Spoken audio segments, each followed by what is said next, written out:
माता सुनैना जी ने सीता जी को शिक्षा दी है, मानस में आप पढ़ते हैं।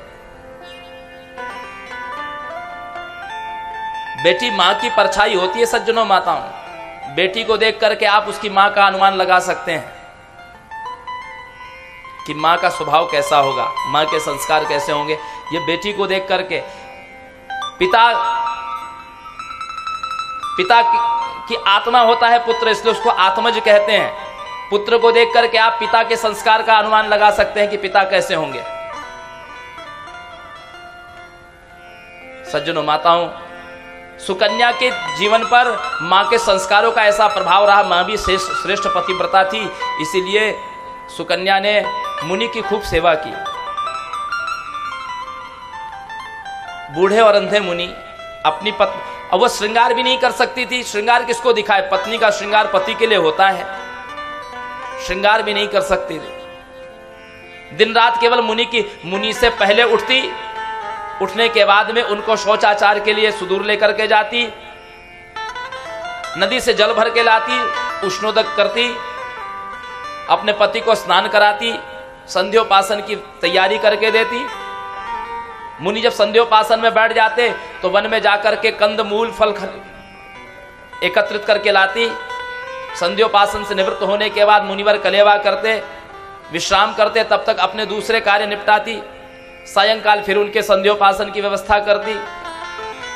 मुनि जब शयन करते तो उनके चरण दबाती और मुनि के चरणों के पास ही सो जाती। इसी प्रकार जीवन बीत रहा था। मुनि दो वस्त्र भी तो नहीं दे सके। वल्कल वस्त्र पहनती, वृक्षों की जो छाल होती उसी को धारण करती। कभी मुनि से कोई शिकायत नहीं की उसने। एक बार जीवन में एक ऐसी घटना घटी। सुकन्या नदी में जल भरने के लिए गई थी। वहां पर जैसे ही जल से बाहर निकली जल लेकर के, तो दो देवता वहां पर आए।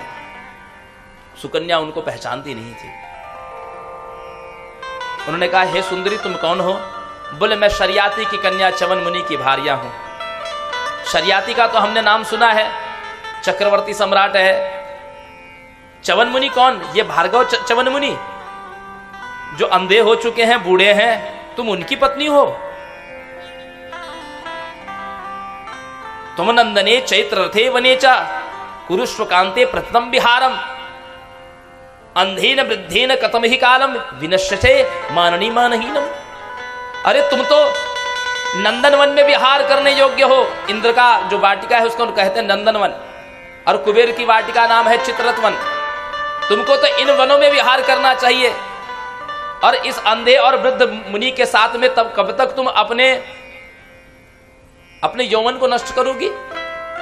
तस्मात् भजस्व पिकभात शनि चारुवक्त्रे एवं द्वयोस्तव सुखाय विशाल नेत्रे देवालयेषु कृशोदरि भुंक्ष भोगान त्यक्ता मुनिम जरठमासु नृपेंद्र पुत्रिम। हे राजकुमारी, तुम उस अंधे मुनि का त्याग कर दो। तुम इतना सुंदर बोलने वाली, इतना सुंदर तुम्हारा रूप, क्यों उस मुनि के साथ में अपने जीवन को नष्ट कर रही हो, यौवन को नष्ट कर रही हो? सुकन्या ने कहा कि आप कौन हैं जो इस प्रकार एक श्रेष्ठ पतिव्रता नारी का आप अपमान कर रहे हैं? इसी समय आप यहां से चले जाइए, अन्यथा मैं आपको श्राप दे दूंगी। उन्होंने कहा, तुम जानती हो हम लोग कौन हैं? हम दोनों सूर्य नारायण के पुत्र हैं। हमारा नाम अश्विनी कुमार है और हम देवताओं के चिकित्सक हैं देवी। तुम जानती हो हम चाहें तो तुम्हारे पति के नेत्र की ज्योति लौटा सकते हैं। हम चाहें तो तुम्हारे पति को युवान बना सकते हैं, और चाहो तो तुम इस विषय में, हमारे विषय में अपने पति से पूछ लो।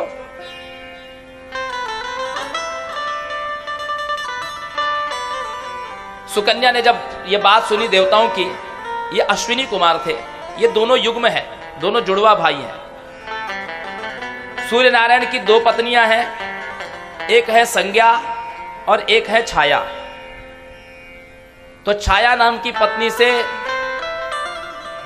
शनिदेव, यमराज और यमुना जी, ये 3 संतान हुई। और संज्ञा नाम की जो पत्नी है, उससे सूर्य नारायण के अश्विनी कुमार सावरणी, मनु और ताप्ती, मुल्ताई के पास में जो ताप्ती नदी बहती है, ये ताप्ती, ये सूर्य की संज्ञा नाम की स्त्री से संतानें हुई। जब च्यवन मुनि को आकर के सुकन्या ने बताया, सुकन्या ने यह भी बताया कि उन देवताओं ने एक शर्त भी रखी है। उन्होंने शर्त क्या क्या होगी ये तो नहीं बताया, लेकिन उन्होंने कहा कि यदि तुम अपने पति की वृद्धावस्था को दूर करना चाहती हो, यदि नेत्र की ज्योति लाना चाहती हो, तो हमारी एक परीक्षा से तुमको गुजरना होगा।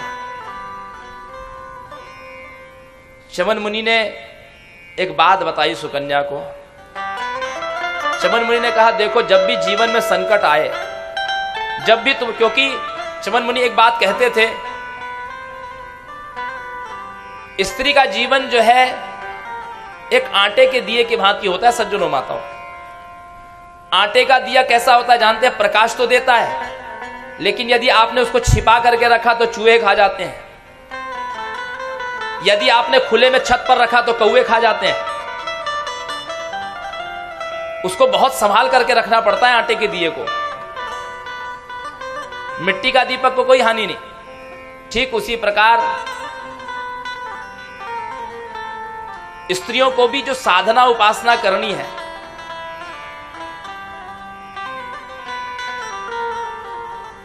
वो जब अपने पिता के यहां हो तो पिता के संरक्षण में, भाई के संरक्षण में रहना चाहिए।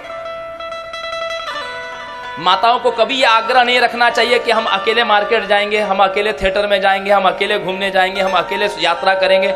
ये आग्रह कभी नहीं रखना चाहिए, चाहे आप कितने भी मॉडर्न हो, चाहे आप कितने भी पढ़े लिखे हो, चाहे जो भी हो। ये बात बताने की आवश्यकता नहीं है कि इस समय देश का वातावरण कैसा है, ये बात बताने की आवश्यकता नहीं है। किसी भी हृदय विदारक घटना का मैं कोई उल्लेख करूं यहां से, यह आवश्यक नहीं है। और जब विवाह हो जाए तो उसके संरक्षण का भार पति पर होता है, इसलिए जब भी कहीं जाए तो पति के साथ जाए। पति यदि घर पर नहीं है तो श्रृंगार न करे, यह शास्त्र कहता है। और पति के उपरांत पुत्र का दायित्व होता है कि अपनी मां की रक्षा करे। तो च्यवन मुनि तो रक्षा करने में समर्थ नहीं थे, वो अंधे थे, लेकिन च्यवन मुनि ने कहा कि जब भी तुम पर संकट आए तो भगवती त्रिपुर सुंदरी का ध्यान करना, वो सबके पातिव्रत धर्म की रक्षा करने वाली है। और जो भी कुछ कहते हैं देवता, उसको स्वीकार कर लो। सुकन्या आई, च्यवन मुनि ने क्या किया, अश्विनी कुमारों ने एक अवलेह बनाया। जानते अवलेह क्या है? च्यवनप्राश। एक अवलेह बनाया और मुनि को खिलाया, जिससे मुनि युवान हो गए। और नेत्रों की चिकित्सा करके उनके नेत्रों की ज्योति लौटा दी, जिसको देख करके च्यवन मुनि तो प्रसन्न थे ही, और सुकन्या भी बहुत हर्षित हो गई कि मेरे स्वामी युवान हो गए, उनके नेत्रों की ज्योति आ गई। अश्विनी कुमारों ने कहा, नहीं देखो अभी नहीं, अभी तो तुमको हमारी परीक्षा से गुजरना होगा। उन्होंने च्यवन मुनि का हाथ पकड़ा, दोनों अश्विनी कुमारों ने, और कहा इस समय हम नदी में गोता लगाएंगे, डुबकी लगाएंगे। जब हम बाहर निकले तो हम तीनों एक जैसे रूप वाले होंगे, और उसमें से तुम जिनको भी चयन करोगी वो उसी के साथ तुमको रहना होगा। जब तीनों ने डुबकी लगाई तो जब बाहर निकले तो क्या देखती हैं? सुकन्या ने देखा कि तीनों एक जैसे रूप वाले हैं, एक जैसे रूप वाले हैं तीनों, लेकिन उसमें से दो तो देवता है, एक उसका पति है, लेकिन दिखाई तो तीनों एक जैसे दिखाई दे रहे हैं। किसको चयन करें? यदि देवता को चयन करती है तो उसका पातिव्रत नष्ट होता है। तीनों एक जैसे रूप वाले हैं। अब संकट की घड़ी में पति के कहे हुए वचन याद आए कि जब भी संकट आए तो मां को याद करना। तो सुकन्या ने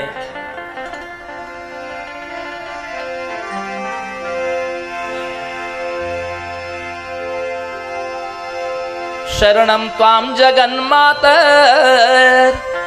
प्राप्तास्मि भृश दुःखिता रक्ष मेद्य पतिं धर्मं नमामि चरणौ तव। नमः पद्मोद्भवे देवी, नमः शंकर वल्लभे, महालक्ष्मी नमस्तेस्तु वेदमत सरस्वती। हे महालक्ष्मी, हे महासरस्वती स्वरूपा, हे त्रिगुणात्मिका स्वरूपा, मैं आपकी शरण में हूं। प्राप्तास्मि भृश दुःखितः, मैं दुख से युक्त हूं। मैं इनमें से जानती नहीं कि मेरा पति कौन है, क्योंकि तीनों एक जैसे दिखाई देते हैं। कि पतिम दर्शय मे मातर, मग्नास्मि शोक सागरे, देवाभ्याम चरितम कूटम, कम वृणोमि विमोहितम।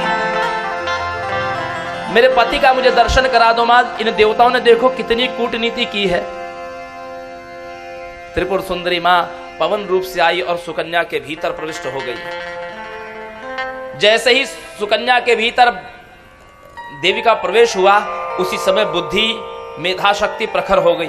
सुकन्या ने क्या देखा, बड़ी अद्भुत बात, कि तीनों एक जैसे रूप वाले, उसमें दो तो ऐसे जिनके चरण जो है वो पृथ्वी से स्पर्श नहीं करते। केवल एक ही व्यक्ति का चरण जो है पृथ्वी से स्पर्श कर रहा है। बहुत देर तक जब देखती रही तो उसमें से दो ऐसे थे कि जिनकी पलकें झपकती नहीं थी, अनिमेष थे, और एक जो था उसकी पलकें झपकती थी। फिर और गौर से देखा तो तीन में से दो तो ऐसे थे जिनकी कहीं परछाई नहीं दिखाई पड़ती थी, एक जो था उसका प्रतिबिंब दिखाई पड़ता था। अर्थात जो मनुष्य होते हैं उनका प्रतिबिंब भी दिखाई पड़ता है। वो मनुष्य को निमेष कहा जाता है क्योंकि उनकी पलकें झपकती है। कल आपने चरित्र में सुना, निमि राजा का पलकों में वास है।